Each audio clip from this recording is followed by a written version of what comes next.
Rumor berhembus kencang bahwa Jokowi sedang tidak baik-baik saja. Ia sedang ada dalam tensi ketegangan tinggi, dan inilah yang dimunculkan secara sengaja bahwa Jokowi sedang panik menunggu rumahnya digeruduk oleh segerombolan orang yang ingin menanyakan kebenaran bahwa ia mempunyai ijazah dan ijazahnya itu asli. Bagaimana kita membincang kepanikan Jokowi ini, tetapi tesis yang ingin saya bagikan bahwa Jokowi baik-baik saja dan Jokowi tidak sedang panik.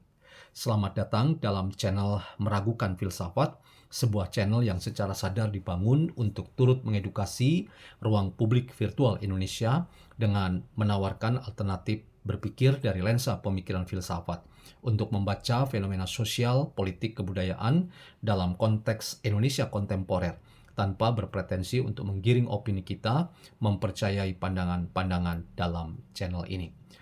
Teman-teman, ketika kita membincang situasi politik kita hari ini, maka kita semua tentu sudah tahu bahwa situasi yang sungguh tidak kondusif terkait dengan bagaimana kita memahami bahwa apa yang sengaja dihembuskan sebagai serangan politik ideologis terhadap Jokowi itu telah memasuki babak yang paling menentukan dan menegangkan. Antara lain itu dinarasikan bahwa tanggal 15 mendatang, gerombolan orang-orang yang mempertanyakan kebenaran ijazah Jokowi bersiap-siap untuk menggeruduk Universitas Gadjah Mada, bahkan mereka juga akan mendatangi kota Solo untuk menggeruduk kediaman Jokowi di kota Solo. Inilah salah satu ketegangan di akhir pekan ini yang harus kita anggap sebagai bagian dari perang narasi atau juga kontra narasi yang terus-menerus berhembus kencang, yang di satu sisi datang dari para gerombolan orang-orang yang melakukan sikap yang melawan menentang Jokowi yang kita anggap sebagai musuh-musuh Jokowi yang terus kekeh dan bernyali besar untuk membuktikan bahwa Jokowi telah melakukan pembohongan publik. Jokowi telah melakukan pembusukan dalam sistem ketatanegaraan kita karena ia telah menggunakan ijazah palsu ketika mendaftar sebagai calon kepala negara atau presiden dan bersama pasangannya wakil presiden, dan bahkan telah membohongi kita semua, dan itu adalah kejahatan konstitusional yang sangat menyakitkan bagi kita semua karena selama 2 periode kita dipimpin oleh seorang presiden yang ternyata memiliki ijazah bodong atau ijazah aspal asli tetapi palsu. Inilah yang kencang terus-menerus dihembuskan oleh lawan-lawan politik Jokowi. Namun di sisi lain, Jokowi sebagai bagian dari kontranarasi, ia bersama orang-orang yang menjadi para pengikut dan pendukungnya yang setia, bahkan juga diperlihatkan di media-media sosial kita beberapa tokoh publik dan para pejabat di kabinet pemerintahan Prabowo Gibran datang ke kediaman Jokowi. Dan salah satu topik yang dibicarakan tentu saja adalah di seputar dukungan pemerintahan Presiden Prabowo untuk mendukung Jokowi, dan karena itu Prabowo itu berada di belakang Jokowi terkait dengan kisruh yang dituduhkan bahwa Jokowi telah melakukan pembohongan publik, Jokowi telah melakukan kejahatan terhadap konstitusi. Inilah teman-teman yang saya katakan, ada narasi, ada kontra narasi yang itu datang dari lawan politik Jokowi atau dari Jokowi sendiri yang mengatakan bahwa siapa yang mendalilkan harus yang membuktikan, siapa yang mempersoalkan ia juga yang harus membuktikannya. Inilah bagian dari rona-rona dan dinamika politik dan demokrasi di tanah air kita pada akhir pekan ini. Karena itu teman-teman, kita perlu mencatat serius apa yang sedang terjadi ini.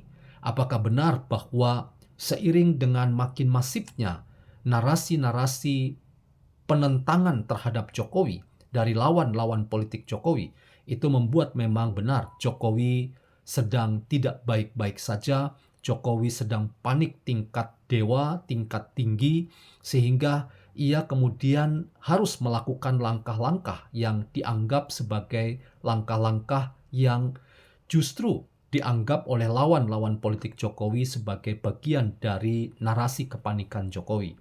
Misalnya, para lawan politik Jokowi mengatakan bahwa Jokowi sedang panik dan kepanikan pertama itu diperlihatkan dengan memanggil seluruh pengacara yang dulu sejak 2023 membela kliennya yang bernama Jokowi untuk membuktikan bahwa tidak ada pembohongan dan ijazah Jokowi itu ijazah asli dan Jokowi adalah orang yang pernah mengenyam pendidikan di Universitas Gadjah Mada Fakultas Kehutanan.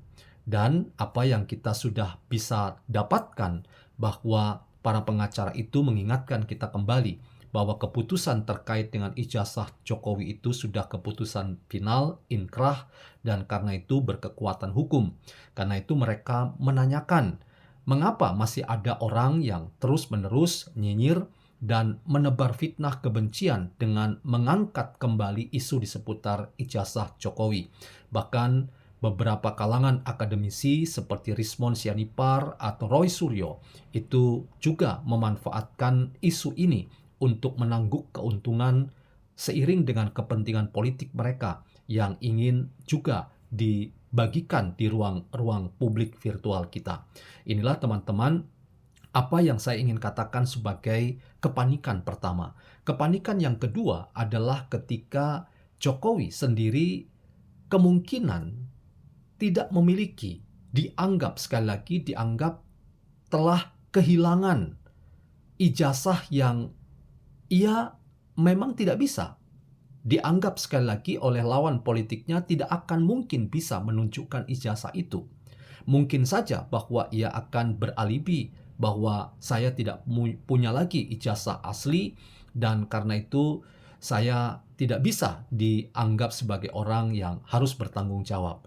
Itulah narasi-narasi yang terus-menerus dihembuskan dalam ruang virtual untuk makin melemahkan dan membuat Jokowi ada dalam posisi menurut para lawan politik Jokowi sebagai posisi yang panik, dan kepanikan Jokowi ini membuat kita semua menjadi orang yang kemudian melemah dengan Jokowi sendiri. Akhirnya mengakui bahwa apa yang ia anggap sebagai sekuritas untuk mengamankan dirinya itu ternyata tidak bisa ia buktikan. Itulah tuduhan-tuduhan yang diarahkan dari lawan politik Jokowi terhadap Jokowi.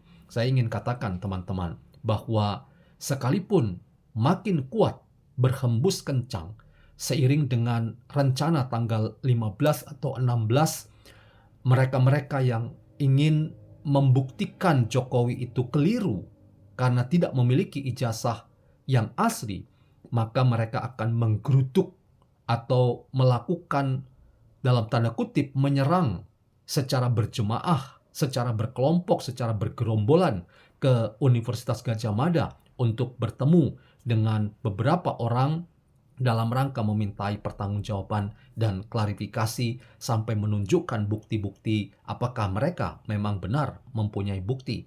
Dan bahkan rencana mereka antara lain dengan mendatangi Jokowi di kediamannya di Solo.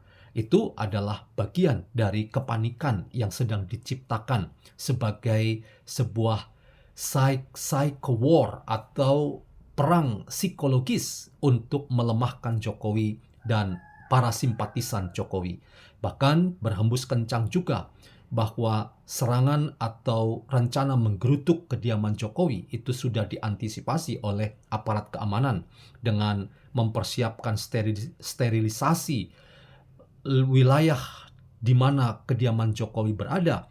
Bahkan sudah akan ada screening yang ketat untuk tidak semua orang dibatasi untuk bisa datang ke kediaman Jokowi atau berada di sekitar kediaman Jokowi. Bukankah ini menurut mereka sebagai kepanikan-kepanikan? Saya ingin katakan teman-teman bahwa apa yang Anda tuduhkan pada Jokowi sebagai orang yang sedang panik itu sebetulnya tidak benar. Jokowi baik-baik saja, ia tidak sedang ada dalam situasi tidak baik-baik saja, bahkan ia tidak dalam kondisi yang sedang panik tingkat dewa atau tingkat tinggi. Mengapa? Karena peperangan psikologis ini sebetulnya telah dimenangkan oleh Jokowi. Paling tidak indikasinya terlihat ketika pertemuan Prabowo dan Megawati. Prabowo itu siapa? Prabowo itu adalah sahabat Jokowi. Demikian juga Jokowi sahabat Prabowo Subianto. Keduanya adalah Dwi Tunggal. Dan karena itu kedatangan Prabowo ke kediaman Jokowi bukan sebuah bentuk ia lemah di hadapan Megawati, tetapi ada kesepakatan yang telah dibuat oleh Megawati, dan salah satu kesepakatannya itu adalah mendukung Prabowo sebagai presiden dan tidak akan mengganggu Gibran sebagai wakil presiden setidaknya 5 tahun dalam pemerintahan yang mereka pimpin berdua. Ini adalah sebuah bagian penting dari pengakuan Megawati dan PDIP terhadap pemerintahan Prabowo Subianto, dan kita tahu Prabowo Subianto sebelum bertemu dengan Megawati berulang-ulang kali dan untuk kesekian kalinya dalam wawancara bersama dengan awak media, ia menyebut nama Jokowi dengan sikap apresiatif bahwa Jokowi adalah orang yang telah mempersiapkan dirinya jauh sebelum atau setidaknya 6 bulan sebelum ia memang benar-benar dilantik menjadi presiden dalam arti yang sebenarnya. Jadi ketika ia menjadi presiden yang sebenarnya, ia sebetulnya bukan baru belajar, karena ia belajar dari seorang yang bernama Joko Widodo. Dalam konteks ini teman-teman, tidak ada kepanikan Jokowi, malah Jokowi adalah sang pemenang dalam konteks ini. Mengapa? Karena Jokowi adalah orang yang mampu mengendalikan situasi politik hari ini, dan kedatangan para menteri Prabowo dalam beberapa hari ini, misalnya Budi Sadikin, kemudian beberapa tokoh lain misalnya Bima Arya, dan beberapa tokoh menteri-menteri lain itu juga mau memperlihatkan bagaimana dukungan pemerintah terhadap Jokowi. Karena itu Jokowi sebetulnya baik-baik saja, dia tenang-tenang saja. Siapapun yang datang demi politik persahabatan, pasti Jokowi akan terima dalam silaturahmi untuk kebaikan bangsa. Tetapi Anda semua yang ingin mendatangi Jokowi dengan semangat kebencian, Anda semuanya sebetulnya akan berhadapan dengan massa rakyat yang semakin lama semakin kuat bersimpati pada Jokowi. Waktu yang akan kita lihat apakah benar mereka-mereka gerombolan yang menjadi lawan politik Jokowi berani mendatangi UGM dan berani mendatangi kediaman Jokowi di Solo, ataukah sebetulnya ini cuma bagian dari psycho war yang tidak ada manfaat dan faedahnya.